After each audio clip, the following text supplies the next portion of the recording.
yesterday's attacks and other things.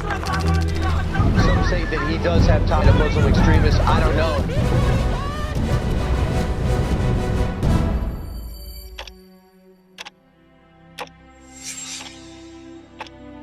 Think not of those who are slain in Allah's way as dead.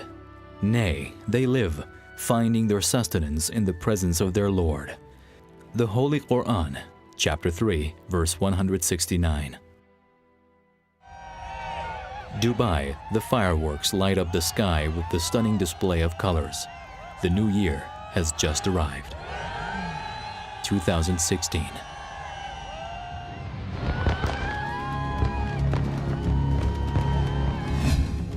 The neighboring country celebrates the new year in a different manner. Saudi Arabia has a little surprise for the whole world. To begin with, the Saudis execute 47 people in a single day.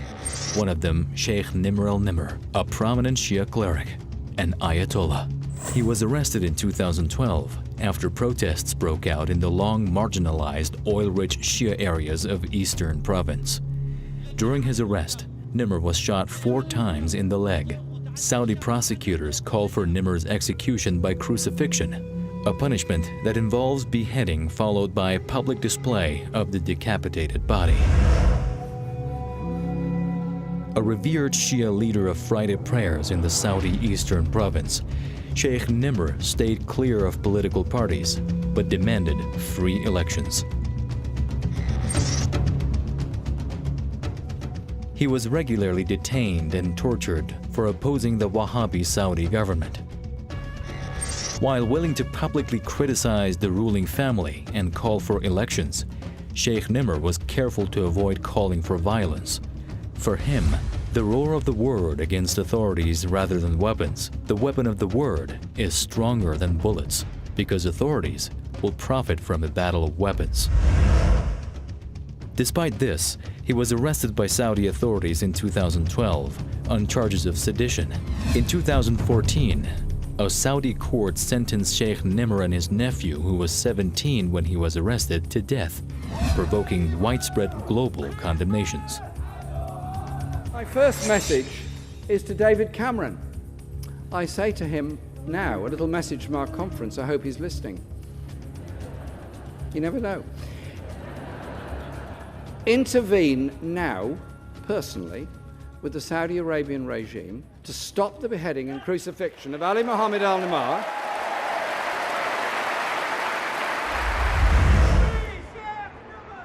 The sentence was upheld last March by the Appeals Court of Saudi Arabia. Sheikh Nimr was executed on January 2nd, 2016.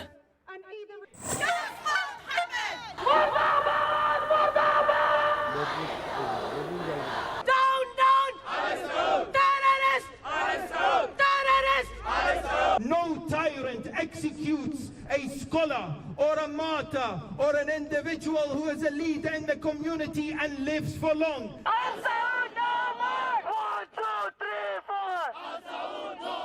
Who has done nothing but use Islam for security, a regime whose existence is a shame for anyone who claims to be a human on earth. And this regime is none other but Saudi Arabia. No peace, no justice, no peace, no justice. Today is a day of mourning. Mark this day, the 2nd of January, the day our own scholar, the day a defender of the innocent was slaughtered to death before our very eyes.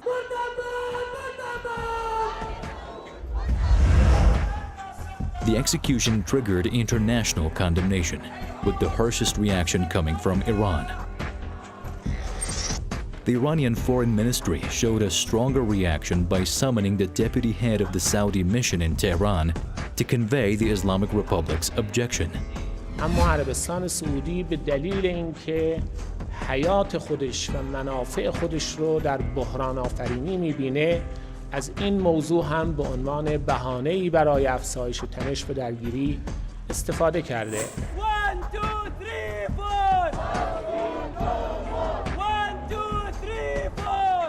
Iran was not alone in denouncing the Saudi execution of Sheikh Nimr.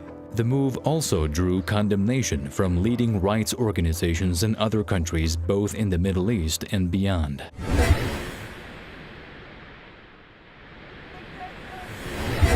utterly unacceptable that a peaceful dissident like him should have been detained in the first place, but to be executed as well is shameful. Despite criticizing Saudi Arabia over the execution of Sheikh Nimr, the country's Western allies, including the US and the UK, didn't take any genuine measures to force Riyadh into changing course. David Cameron still faces growing criticism as he continues to stay silent on the execution of the Sheikh, being accused by human rights campaigners of turning a blind eye to Saudi abuses.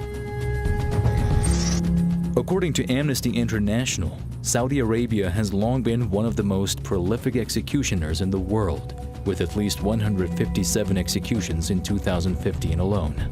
That's while Saudi Arabia executed nearly 50 people on the second day of 2016 to show that it hasn't made any New Year resolutions yet. Despite the Saudis' appalling human rights record, the country was appointed to the UN Human Rights Council 2 years ago. Leaked diplomatic cables have revealed the UK was a key player in the election of this Persian Gulf state. Halil Noor, executive director of UN Watch, said, "Based on the evidence, we remain deeply concerned that the UK may have contracted to elect the world's most misogynistic regime as the world judge of human rights." We, in November, did a deal with the Saudis that we would back them joining the Human Rights Council of the United Nations, providing they backed us. Now, this sounds a bit squalid for one of the most human rights abusing regimes on earth. Well, Saudi Arabia is a member of the United Nations, but we completely disagree with them. Why did you want them inside the human rights? Well, we completely disagree with them about the punishment routines, about the death penalty, about those issues. Well, why did we do this deal then? I mean, they're not the right sort of people to be doing any sort of a deal on human rights. Well, we totally oppose their record in that area. Why did we do it? Well, I say we totally oppose their record. No, but why did we do it? Well, I've answered the question. Well, that isn't an answer, is it? I mean, we had done a horrid deal. The rather prolific Ibn Saud and his sons have left behind plenty of progeny who constantly jostle for power, influence, and wealth. But it seems that at this point, they're barking up the wrong tree. Few people are now doubtful that the kingdom is responsible for the creation of the Al-Qaeda terrorist organization, which gave birth to terrorist groups including Daesh. Saudi Arabia has openly supported terrorist militants trying to overthrow the Syrian government and is accused of orchestrating terrorist attacks, which claims civilian lives on a daily basis across Iraq. The kingdom is also blamed for sending its troops to neighboring Bahrain to crush the pro-democracy movement there. Needless to say, Saudi Arabia has waged a bloody war on its other neighboring country, Yemen, killing some 7,400 people in the past 10 months since the outbreak of the war. This naive political adventurism has been a futile attempt by the Saudis to hold a wide hegemony in the Middle East, making rash decisions about national and international affairs. The Saudis have hit rock bottom. They have failed in Syria and Yemen, and the nuclear deal between Iran and the US has weakened the Saudi position in the Middle East. Most importantly, the Saudis' oil-fueled party has ended abruptly, leaving everything in disarray. As per The Economist, the Saudis need oil to be around $85 a barrel to finance public spending and about $60 to keep the current account in balance. The International Monetary Fund predicted 20% deficits when the price hovered around the $50 mark, and today it is around $37. Against such a backdrop, the execution of Sheikh Nimr could function as a red herring for the Saudis. It could distract public opinion from the crimes and scandals the Saudis have committed and caused in the Middle East and the problems on the way. Now that the House of Saud is losing its foothold in the region, it is an excellent time for them to stir the Sunni-Shia schism, a classic case of divide and rule. By killing a pro-democracy champion, the Saudis want to give other freedom seekers in the kingdom a salutary lesson. The death sentence against Sheikh Nimr Bagher al-Nimr can be explained as part of a campaign by the Saudi authorities to crush all dissent. But they must remember that blood will have blood.